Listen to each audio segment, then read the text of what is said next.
በጣም ሜዳህ ልጅ ነኝ ፋሚሊ አግዛለሁ በደንብ አባታችን የለም ወጥቷል በጊዜ ብቻ ፋሚሊ እኔ ነኝ እንትን እያልኩ የመጣሁት መርካቶ ውስጥ በ20 ብር ትላላክ ነበር ኦፍ ኮርስ እና ምንም በዘር የሌለ ማለት ነው የኩላሊት ጠጠር ይዞኛል እዛ በጣም ከመልፋት የተነሳ 2 ሰዓት ገባለሁ 12 ሰዓት ድረስ ቆሜ ነው የምሰራው ወንበር የለኝም ለኔ 3 ሰዎች አላቸው እኔ ወንበር የለኝም ስትሮራጥ ቆሜ ነው የምሰራው አዎ ላላካለው ስመጣም እቆማለሁ እንጂ አልቀመጥም በቃ ያኔ ነው በቃ ብር እጅ ላይ የገባው ማለት አዎ ብር እኮ ቶሎ ገባ ቶሎም ግን ሀስል አንድ ላይ ነው የሚገባው የካቲት ተመረለ ወደ በሰለሚያ በእግሬ ነው የምመጣው ብር 50 አይሰጠኝም ምን ይፋዘር እንካ ብር 50 ነው ይዘን ታክሲ እና 8:45 ተለቀቃለ ከዛ በፊት ምሳ ሰዓት ረፍታለ ምሳ አልበላም ምክንያቱም በቃ ላይፋችን በጣም ዝቅተኛ ገባ ምሳ ሳልበላ ቤት ሂጂም በላው ደና ምግብ አይሆን እና ያሰቀኛል አሁን ለምሳሌ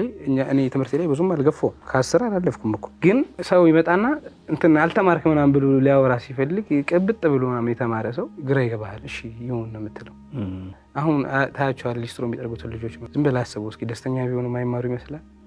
ቢችሉ ኑሮ ጎዳና ለሚወጡ ይመስላል አይደለም እኮ ግን ሰው ለምን አልተማርክም ዶንት ኬር ገባ ለምን እንትን አላልክም ምናምን በጊዜ ነው ስራ ላይ የገባሁት ብቻ ቤተሰቤ ለማስወሰድ በሚችለው አቅም ስለመሞክር የእናትም